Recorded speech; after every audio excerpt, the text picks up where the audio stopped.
All right, Michelle, episode 2 of our Matchmaker series. I can't believe we have watched 4 movies in the past week. I mean, it's felt like a marathon, but a fun marathon. What are your first memories of watching each of these movies? Let's start with It's Complicated. I don't have a first memory of watching it, which is so odd because it didn't come out that long ago. But I do remember loving it immediately and then just wanting to keep watching it. And we've talked about this in other episodes because this is now is this our third Third. Nancy Meyers movie? So we did. Shout out to Nance. We did We love Father of the Nance. Bride. We did The Parent Trap. Now we're doing It's Complicated. And I remember saying probably in one or both of those episodes that I didn't really know who Nancy Meyers was. Like I was watching her movies, but like I didn't pay attention to like the filmmaker, writer, anything like that. But I had this like feeling when I watched It's Complicated for the first, second, third, fourth time that I knew that I liked the vibe. I liked the vibe probably more than I even liked the movie itself. I have always felt like this is in the Michelle and Laura Venn diagram, and not like, our whole first season of this show was family movies. This is like just like a me and you movie. And I don't even know if we've ever watched it together, but I know that both of us have an appreciation for it. And we have had many a discussion about the movie, about the food in the movie. So I think that this is a perfect selection for our podcast. I've seen this movie so many times. It's one of those ones, maybe not that I quote on an ongoing basis because I don't really have a connector with other people who have seen it. But I think it was a movie that was on TV a lot, like kind of replayed, that I would kind of just turn it on and rewatch it over and over again. I know it's a pretty blanket statement, but I agree. The vibe is wonderful. I mean, who wouldn't want to live in Santa Barbara? Because sign me up. What about Sabrina for you? Sabrina, I have an extremely clear memory of the first time that I saw it. And I'm curious, Laura, if you have any recollection about this. I want to say the year was 2003. And it was around this time that, So precise. well, it was around I know for sure that I was in college, and I feel like it was like kind of right in the middle of my college years.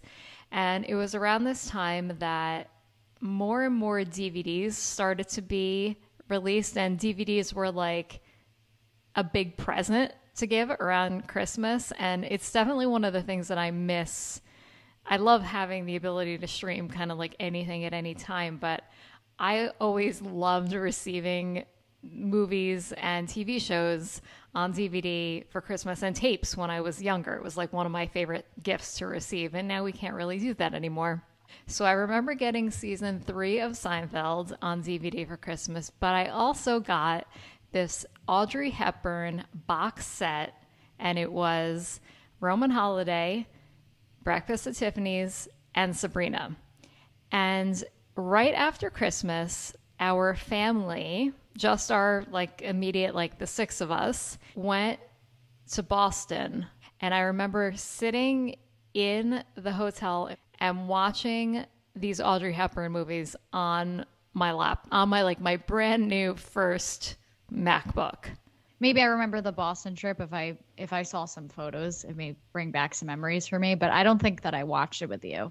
If I did, I don't remember, because my first memory of watching it is actually Yesterday. it was No. another kind of, because I had watched it a few months ago when Dom was going through, it might have been on a Criterion collection list, but I didn't watch the whole thing with him. I only saw snippets of it and I wasn't really paying attention. So I'd almost consider last night my first time watching the full thing through and solely watching it and paying attention. We try not to text, me and Laura try not to text each other when watching these movies, even though we like immediately have things to discuss. But I did text you and say, oh my goodness, Billy Wilder directed this, which again, I think that we're just, kind of at a point now where we watch movies differently. We watch them with captions on, we pay attention to the filmmakers. So that was a new revelation for me. And I watched it differently because I now had that knowledge. I love just the concept of this season and doing a match, because watching these movies immediately back to back, I was able to draw comparisons throughout. And just to give our listeners background of why we chose these as a matchup is because we really wanted to do It's Complicated, I think, to string in Nancy Meyers somewhere in this release schedule, but we were trying to find another movie that one of us really liked that involved a love triangle. So we felt like it kind of, both of these movies play off of having one representative of a quote unquote newer movie and one representative of an older movie. In my mind, there's one other really strong comparison or common thread between the two of them, and that's that both of our heroines, our main characters, are in the culinary field, which I know we've had, some episodes that we've done that have been food related. I feel like these are the two most food centric movies we've done on the show. You had seen Sabrina a couple times, so I don't know if that's why you had maybe subconsciously recommended it, but I had no idea that there was the whole section of her going to Paris and wanting to be a chef. So, and another thing is that It's Complicated came out 4 months after Julie and Julia. So Meryl Streep had a big cooking year of movies. So it was very interesting to know that this time going into it. And to your point, we haven't had too many releases where the protagonists have culinary background. I would say the closest we have to food and wine is Nick Parker owning a vineyard. That's right. But other than that, these are two very classy ladies in the culinary field, which I enjoyed. Okay, so let's talk about what we loved. I want to start with Sabrina. Sabrina is one of these movies in which I just want to be. I want the ability to step into this world and just live there for a while. I love the contrast of the city office building, especially at that time in history. I mean, I don't know if I've mentioned this on the show before, but like I love Mad Men is like one of my favorite all-time shows. So I feel like we may have to do like a Mad Men mini series or something, because Michelle definitely has a deeper affinity for it because she's seen so many all of the seasons, and I've only seen a couple, but it's like a designer's dream. So we may have to survey our audience to see if we got to bring that back up. TV. Sorry, what will we call it? TV tray? A TV tray season? I don't know. I just call it Mad Woman. So yeah, I felt like the office scenes gave me a little bit of earlier Mad Men vibes, but I also love the Long Island estate, the fancy parties, the rich people, the getting really dressed up for everything. I want to live that life. I want to go to the office with Linus for the day and then go home, put on my fancy dress, and go to the ball. Okay, so you wanted to be a boss in the office, but you didn't want to be one of the secretaries responsible for checking if the plastic is pliable enough and doing the bounce up and down. You want to be in the office. I want to be like at the head of the board table. Yes. Or maybe like, you know what? The person who I really want to be is the dad, where I just pop into the office whenever I want and drink a martini, but then just go home and attend parties. This movie is a little bit complicated for me. I don't love it, and we'll get a little bit more into that in the next section. I have a list of reasons, but there are some really wonderful parts of it. I think the supporting characters, I love the camaraderie of all the people that work at the estate and the dad I think they're, I mean, what's not to love? It's the peanut gallery, but it's also a family within a family who's sort of formed this bond and is such a tiny inclusion of part of the movie, but I think it's the heart of the movie and kind of shows where Sabrina comes from and makes her the sweet and wonderful human that she is. I mean, I love black and white movies, but I really wish that it was in color because there's so many gorgeous settings you can just tell. Like imagine being able to see the estate in color. Even there's shots by the pool and the party and there's so many lavish moments that I wanted more from it, and it's a difficult movie visually to watch knowing what's behind the curtain. And same with the office building, the view of the Hudson River, like we don't get to really see that, so we have to kind of leave it up to imagination, which I think is still pretty cool. Paris obviously wasn't shot in Paris, but I always found it difficult to watch food scenes if it's in black and white because you really can't envision food if it's not in color. This is a very tiny detail, but I think an important one, which will end up sneak peek tying back to my favorite line slash scene of the movie is including La Vie en Rose in the score throughout the whole movie. They thread it. It's just like the instrumental version throughout. And I think it's so beautifully tied from start to finish of Sabrina talking about it, but then it being, you know, just this kind of like background inclusion in our minds as we're watching it. And I just think it worked really well. And beyond that, I really like the, you know, the star characters as well. Humphrey Bogart is amazing in this. Like I love him. He draws you in. You can't not look away. Any scene that he's in, I wanted to be there. And I love David. I love the way that she says David, but I love David's character. I think just having those two polar opposites of brothers work so well in this movie to kind of craft all the scenes, but just the story as a whole.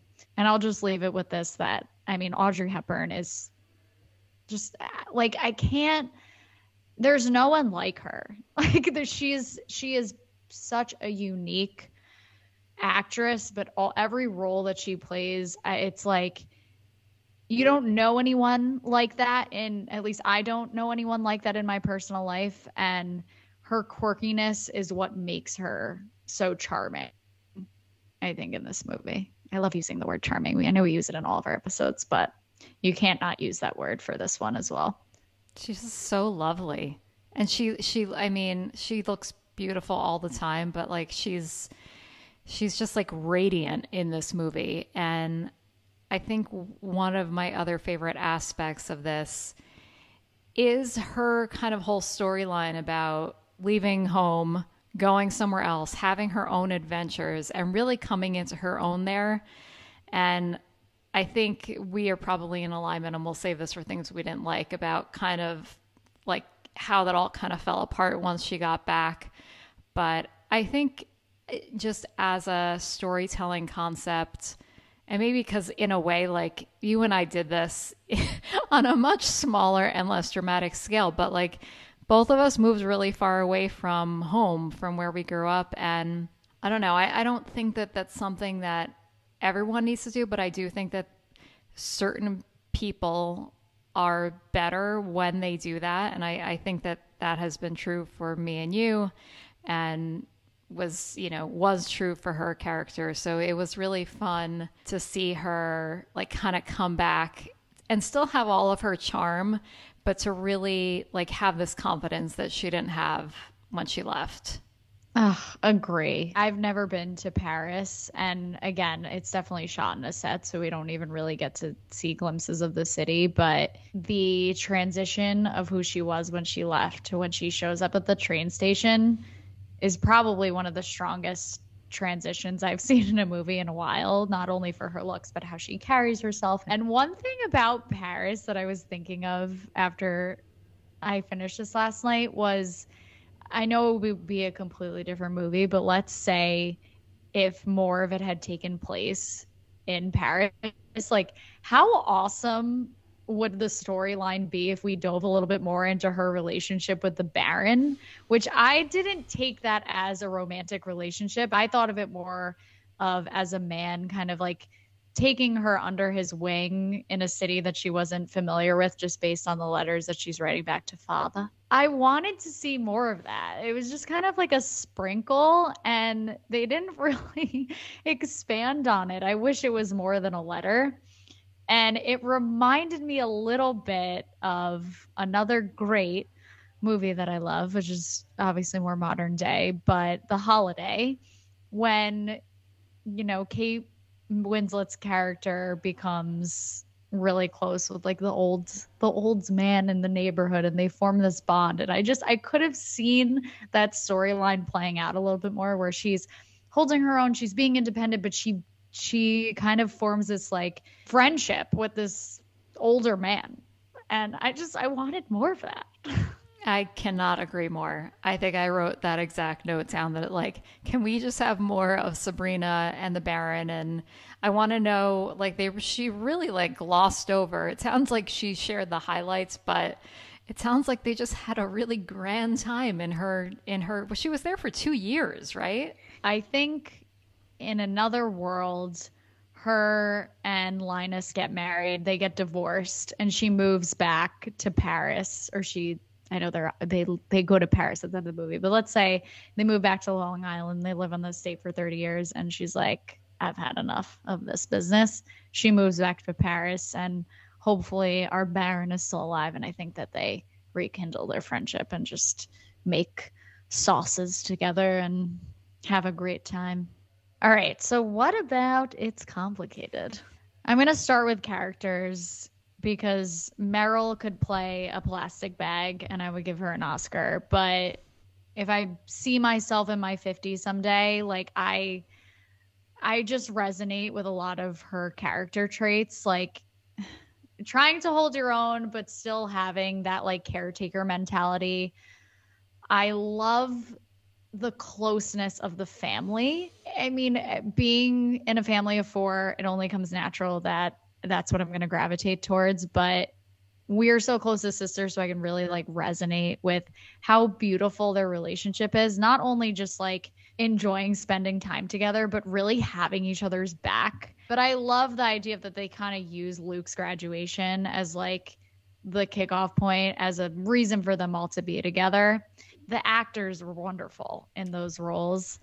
Lauren weirdly looks like she could be Meryl's daughter, so the casting was really great.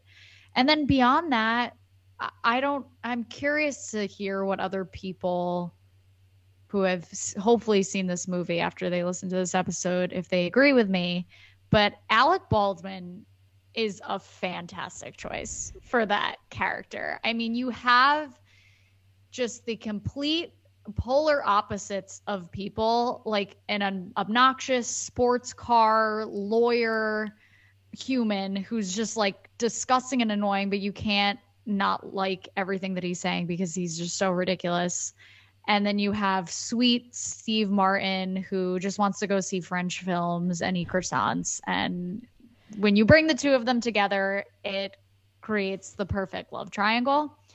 And one thing that I was really thinking between both of these movies, and I don't know if it's just kind of what you need when you're trying to think of the perfect love triangle, is having those opposites. Like you have David and Linus, who are complete opposite characters, and one is kind of the one that you want and you desire if you're the protagonist, but then the other is the one that you need, and the one that you realize is like the one that has maybe been there all along, or that type of person that you really should be gravitating towards. So before Michelle probably agrees with everything that I'm going to say, I have to share that, speaking of moving away from home. So when I moved out to LA, I discovered this French bakery in my town where they have the most amazing chocolate croissants. And I can't explain to you the feelings that I felt watching her make those croissants. And I've seen that scene so many times, but like they make it so appealing. I love any scenes where Meryl is cooking and doing her thing in the kitchen because I want a seat at her table. But what about you? the casting in this movie is exceptional.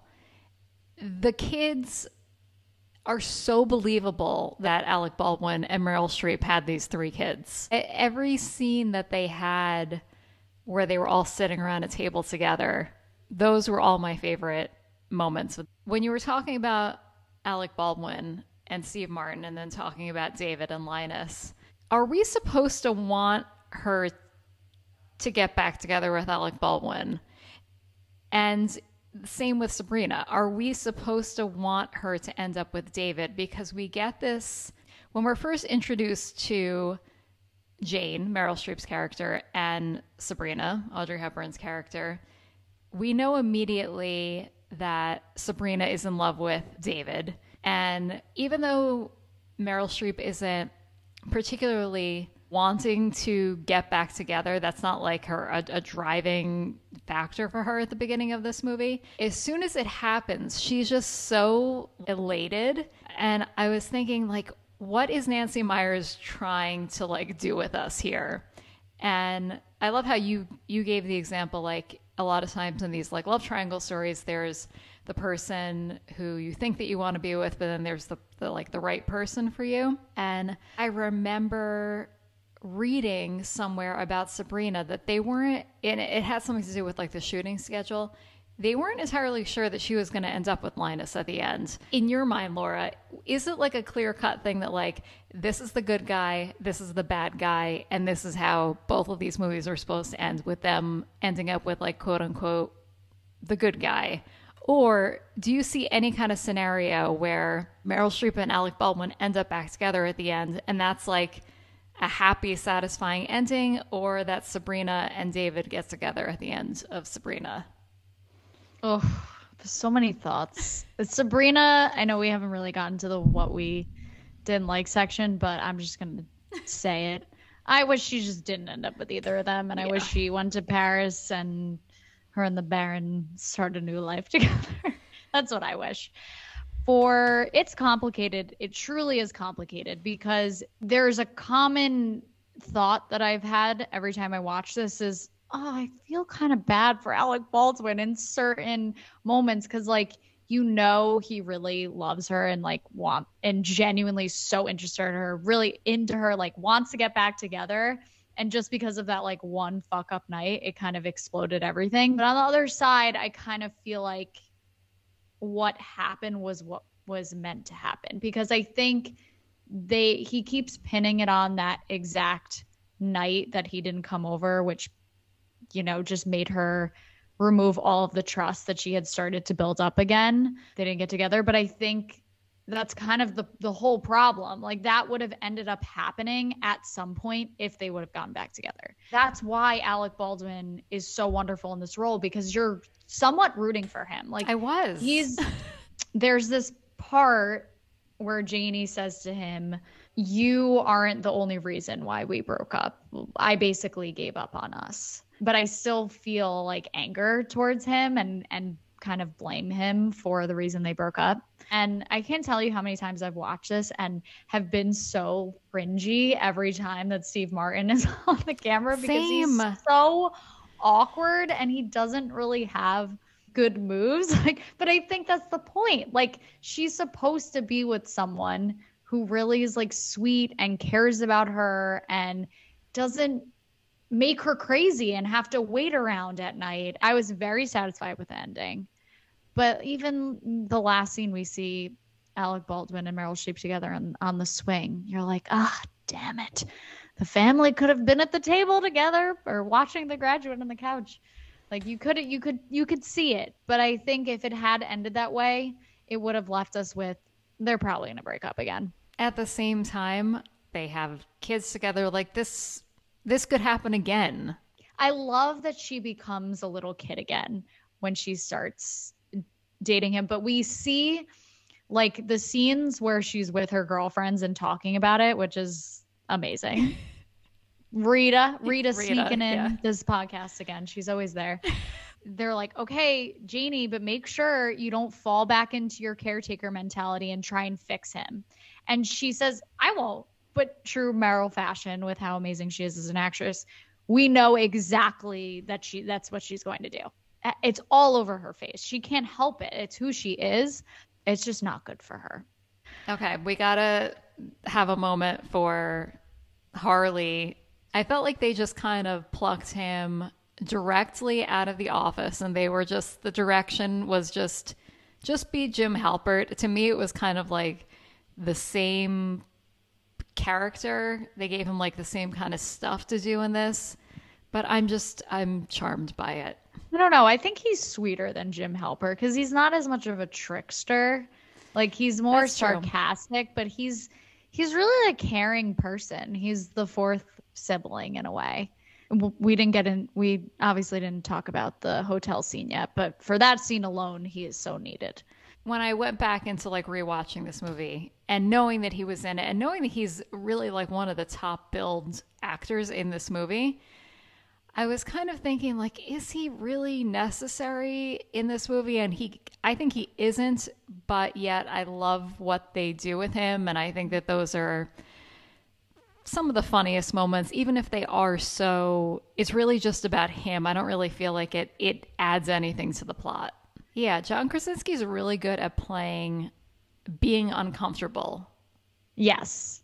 Yes. That's definitely one of his like top skills. I'm going to rip the Band-Aid. Okay. I please. already said at the top of the like section that I don't like Sabrina, but it's kind of expected. It's not a surprise given the time period that this movie came out. I just think it's a really misogynistic film. Very controversial because she's a 22-year-old woman and she has these two men slobbing over her. And they basically watched her grow up as probably like a teenager on their property, which really grosses me out. And it just speaks volumes to like directors and people being creepy in this industry during that time period. So I'm happy that hopefully we're in a better state now. But one of the things that really kicked off this anger is the scene where she comes home and she is in the tennis court waiting for David. And Linus comes in. I just hate the idea that he keeps making out with her and then pausing and saying it's all in the family. You can't see me if I mean unless you're one of No, our I Patreon can see subscribers, your but reaction. I am Yeah. making a like just an awful face because I had the same thought. I'm It's like just, I it's feel so icky right now. If it's a decision that she's making, like she's 22, she's old enough, but I do think that's still a pretty fragile age to have all these men basically making decisions for you or tricking you or leading you into decisions that you actually don't want to make, which I know he like, Linus ends up coming to terms with it at the end, but I'm still not really sold that I just feel like he's kind of like a disconnected character and isn't really open to a relationship. And maybe, I don't know, maybe that's the point that makes him complex, that he hasn't been able to open himself up to love, but I didn't really believe it. And it came off as creepy instead of a love story for me. I actually gravitate more towards David's character because he's portrayed in that way from the beginning. He's kind of sleazy. He's been married 4 times. He just dates whoever he wants, gets whoever he wants because he's handsome and has money, but they own him as that character. Linus, they are kind of more sly about it, where they position him as the businessman and one of the key decision makers for the family. And he's not a bad person. He's making these decisions because he's thinking in a business mindset, right? But I think that he just kind of takes advantage of a fragile person. And I would have much rather Sabrina, she moves to Paris and it's 15 years later and she's older. Maybe she's more established. Maybe she's had those experiences of love and on her own terms in a new place. And then Linus maybe shows up and then they form this relationship. But it just feels like this whole movie she's kind of being manipulated throughout. The scene that really cemented this, her dad is driving Linus and kind of asks his intentions. I mean, the dad, as much as like I really like him, and I think he's really sweet. And I think I'm also just predisposed to like that actor because he's in a couple Hitchcock movies, and he's got good roles in those movies. But I feel like the three of them, the dad, David, and even David and Linus's dad and Linus, are all kind of just making these decisions for Sabrina, and she never really gets the chance to think about or decide what it is that she wants. Like, she's 22 years old yeah, in this movie. I feel like this movie could have been something different if it were made today. So do you feel like Janie's character in the year 2009, when It's Complicated came out, was kind of redeeming for women and was a good like indication of like how far we've come? It's brought up throughout the movie, but I really love that they portray her character as there's this 10-year gap, right? From when she got divorced to where she is now. But they also don't make her that she's okay. They make her human. She's still not over it. She says to Adam when they're in the car, after 2 years, that's when you'll start to feel normal again. So I think that they make her, you know, get to this point where she's okay. She's comfortable in her own skin. She's bought a house. She has her friends. She has wonderful relationships. She's making plans to, you know, build a new kitchen, something that she's always wanted to do. And she's still trying to get through and make self-improvement. But at the same time, she's still not okay. And I think that's what makes Janie's character so human for a lot of people, to be able to say, like, no matter what stage you are in your life, no matter what you're going through, your past is always going to be a part of you. Was there anything you didn't like in It's Complicated? Subtle moments of exposition where they're telling us so many times that they got a divorce 10 years ago, really trying to back into the timeline. Like, those parts aren't really important to me, but not a deal breaker whatsoever for the movie. And the other part that is not something I dislike, but genuinely curious, do we think that the actors found each other that funny? Because she is laughing a lot in this movie. She's like doing the head back. I don't know if I'm sure that's included in the script, but I think that she may have been laughing because Alec Baldwin's really funny. Steve Martin's hilarious. There was only one scene in It's Complicated that I hated, and it's really only like a moment within a scene, where Steve Martin's character and their kids found out that they were having an affair because Alec Baldwin kind of pops into Meryl Streep's room, takes his clothes off, and hops in front of her laptop where she was video chatting.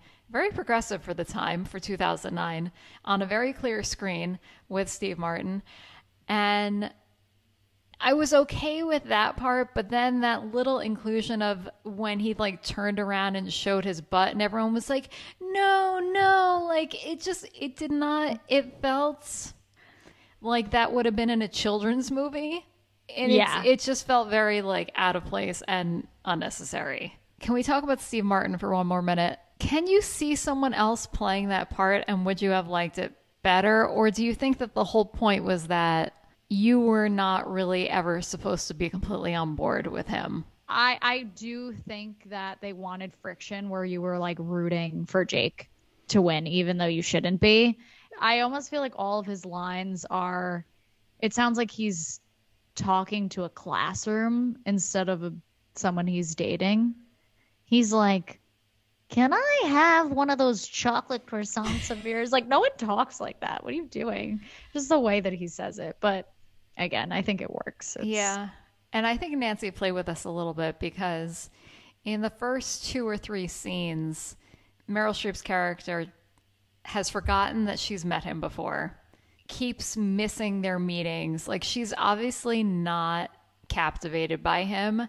And I think that kind of did something in my mind that was like, oh, this guy is like not appealing. I don't really think they have amazing chemistry aside from they don't. When they are high together. Yeah, but that could be any. No, I know, but that scene is just too good. Should we get into favorite scenes? Let's do it. We're going to do Sabrina first. Do Sabrina first. Do you want to go first? When she's in Paris and the chef scene, I just think is so funny of them cracking the eggs. Like, I just wanted a whole movie of her in Paris. I love that scene, and I think it's funny of the quirkiness of Sabrina and Audrey Hepburn at her best. All right. I kind of have two favorite scenes, and one is on the border of being a quote. So I'll start with my first favorite scene, and that is Linus is trying to marry David off into this family that makes this plastic that's made from sugarcane. And there's this great scene where he's in his office and he calls in his secretary and the whole pool of secretaries, and he has a sheet of this plastic and he's trying to demonstrate how strong it is. And he makes all of these secretaries stand up on this plastic and like jump up and down. And I think it's really silly, but what makes that gag really even funnier is that later on when they're at the ball or at this party that's at their house, this is kind of one of these scenes that happens in the background, which are my absolute favorite way to show comedy. Something's happening in the foreground. I think that David and Sabrina are talking or having a moment. And then you see through the glass in the background, Linus has that exact same piece of plastic, but he's making all of the like men who are in their tuxedos smoking cigars jump up and down on it as well. I totally missed that. You missed that? So oh my God, funny. it was so I have to funny. rewatch it.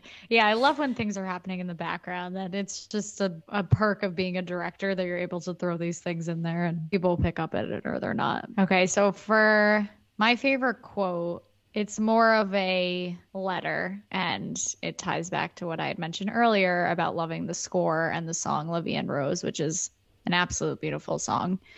But she writes the definition of what La Vie en Rose means and is writing it out to father. And I think it's just such a wonderful idea of looking at the world in rose-colored glasses, because on a more personal note, I just feel like that's something that I'm trying to live through a little bit more in my life. And maybe it's not just because it's Valentine's Day, but I think that we all have the opportunity to, or try and find the beautiful moments. All right, mine is also like very cheesy and sentimental, but it's brought up pretty early in the movie that her dad kind of keeps saying to her, like, know your place, we're the help. And he says, like, stop reaching for the moon. But I love that later on, he brings it up again and he says, you're still reaching for the moon. Like I think it's when she gets back and she kind of like starts her relationship with David. And she says, no, the moon is reaching for me. I have one other kind of quote that's funnier. I love the little scene where the staff is reading the letter from Sabrina. You know, don't worry, I've gotten over David. And they're like, oh, that's good. And she's like, and don't worry, I cut up the picture that I have of him. They're like, that's good. They're like, please send Scotch tape. That's bad. That's bad. I know. I just love the counsel of them. It's so great. I thought this line was very our humor that we bond with our own dad over. But when Linus is trying to convince David to marry this woman as a business decision, and he was like, what are they, the biggest distributor of sugarcane in the world? And he goes, no, the second largest. The first one doesn't have a daughter.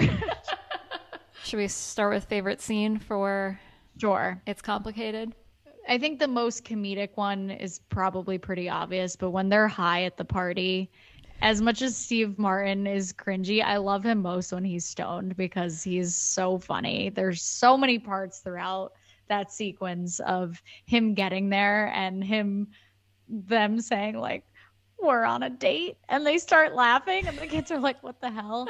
And him saying like, oh, Jake looks really, he's like, oh, he's a big guy, he's walking over here, like he looks really scary. And then when Harley comes in, when Janie and Jake are smoking weed, and he's like, are you smoking weed in the guest bathroom? bathroom?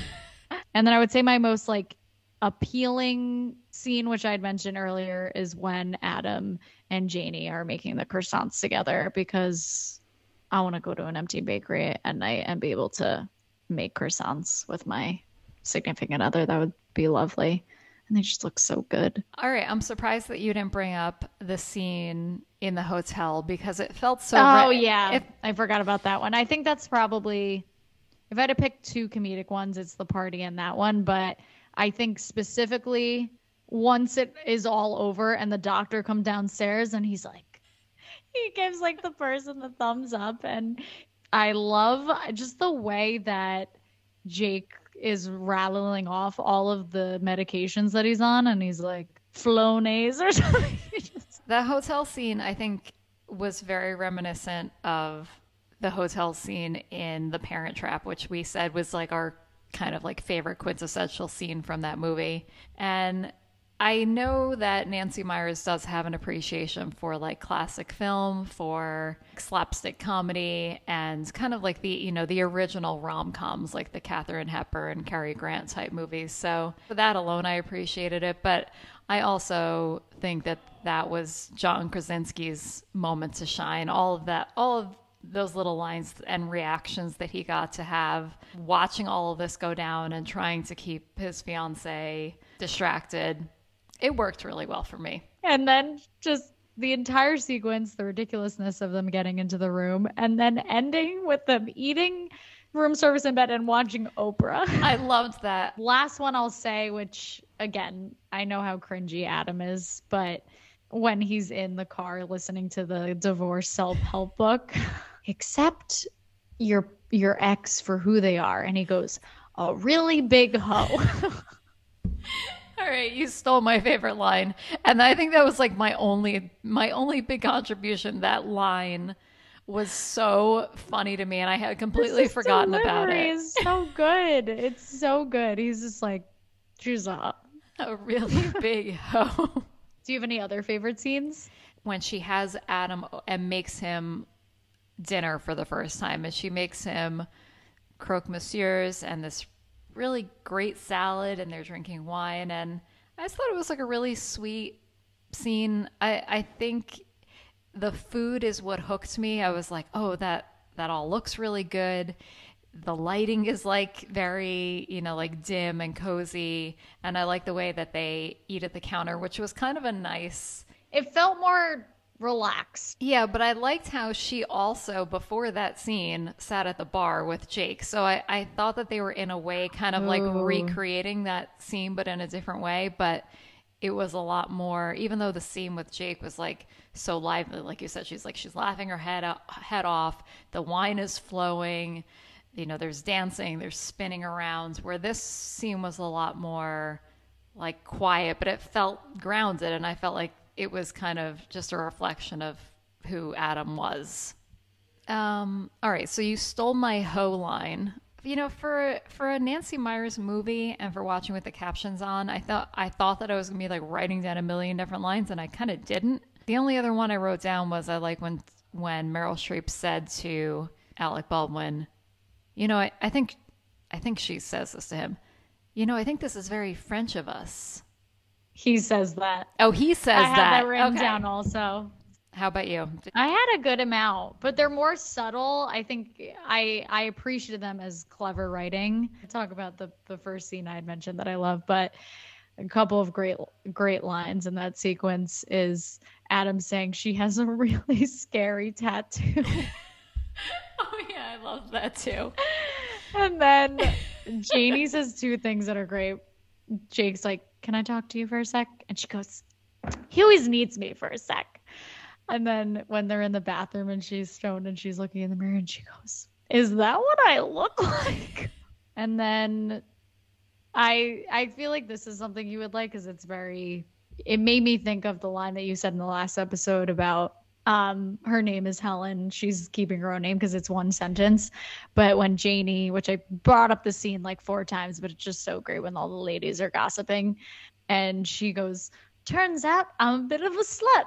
And then she immediately after she goes, apple, blueberry, plum. It's just like, one run-on sentence. It's just like everything that she is. Like she's so like she's not a slut because she's just like so like proud of herself. I don't like that word, but It works. she's so cute. Yeah. Yeah. But I just love that she goes right into her pie. I feel like that's something I would do. Like I would love to have my girlfriends over and like talk about my things that I think are so bad that I'm doing. It's really hard to watch this movie if you're hungry.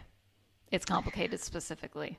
Okay, I'm going to start off. Go ahead. Kind of a subtle inclusion, but when she makes that spread, she's two different spreads that she makes for her family. One is the breakfast one, which is always a home run for me in movies when they like the Parent Trap, when she makes those chocolate chip pancakes and Hallie doesn't eat it, or Annie pretending to be Hallie doesn't eat it. Really bursts my bubble. We're never going to get over that. No. We're never going to get over it. I'm still upset. But she has two spreads. One of them is the breakfast one, and the other one she makes like a dinner when Jake, like she basically kicks him out. She's like, you can't eat here. And she has this pasta salad that kind of looks like a pesto pasta salad. I think I've had lavender ice cream maybe once.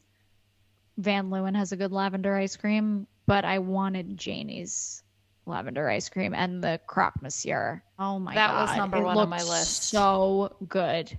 So good. Yeah, I knew going into this movie that I was going to want chocolate croissants. And I kind of like put it in my head like, oh, you're probably going to have to go get one tomorrow because you're not going to be able to stop thinking about it. I expect a photo. But even like the roasted chicken meal, like Jake's favorite meal, including the chocolate cake, which is not, I'm much more of like a vanilla girl when it comes to cake. Maybe I'm becoming a chocolate person. I don't know. But I felt like it paired so well with the entire meal. Like the roasted chicken, it was like mashed potatoes. It was such like a comfort. It was such a comfort. She could have made menu. anything, and I was like, oh. And then that chocolate cake with the like. I love anytime you see someone like frosting a cake. Oh my God, I meant to bring up her cake stands. Those cake stands, like I gotta go get me. Lisa has a cake stand, I think, doesn't she? And she makes a good chocolate cake. Makes a lovely chocolate cake. Ines, Lisa, I believe. Dropping hints. I will be home in July, and I expect a chocolate cake. How about from Sabrina? I know for me, one thing that was like very prominent that I wanted, it was not food. The martini that the dad kept making. There's this whole scene where Linus, about the olives, right? Yeah, the olive, and which is more of like you more like the olive in the martini. I'm more like the lemon, but this is all I want right now is a really big slice of chocolate cake and a really cold, dirty martini. It didn't really make me want to eat anything because everything's in black and white, and how about had a souffle before? I have, but I can't really, it's nothing memorable. I'm intrigued. I feel like it's one of those things that's on menus, but doesn't necessarily mean it's the good souffle. All right. Our second Valentine's Day dinner, I think that we should keep it consistent with last week. Let's pick two characters from each movie and match them up. What if we matched up David from Sabrina, because we know that his fifth marriage is not going to last anyway, with Rita Wilson's character from It's Complicated? I feel like this would be a really fun date. I just feel like they're getting wasted. Yeah. Together. Immediately what came to mind for me was like Mexican. Okay. And they have some good Mexican spots in Santa Barbara, so maybe David's coming to California. David's flying out to the West Coast for Valentine's Day. I don't think that they have prefix menus at this Mexican place. I think that they may have some like hearts hanging up. Yeah. But I don't think that they're forcing people into the prefix. I think it's one of those just classic Mexican spots that they give you bottomless chips. Yep. And that's like the best part of it, with that really like sweet salsa, red and green. Mm-hmm. They're getting drunk on some really strong like El Presidente margaritas, and they're asking for bottomless chips. That's how they're starting off their night. Are they getting the tableside guac? I think David's like, oh, I didn't know you guys did table side guac. Like I could see David making Rita laugh. I don't even know Rita's character name in this movie. I'll have to look it So up. We need to know this if we're gonna we need to be know. planning her date. Trisha. Is Trisha there? Not what I thought. I know Me that's what I was either. thinking. I was thinking more of like a Deb. I think that they have like the menus, but like they've spilled a lot of tequila on it at this point. I think that they're ordering tequila shots. And But margarita. not- But like David's trying to be fancy and be like, we'll have your top shelf liquor. But their top shelf liquor is Jose Cuervo. And it's like the gold, which I'm getting nauseous thinking about because I had a season in college where we did that with like every night for a couple weeks and I can't look at tequila the same. Are they getting any food other I than the think that they bottomless are. chips?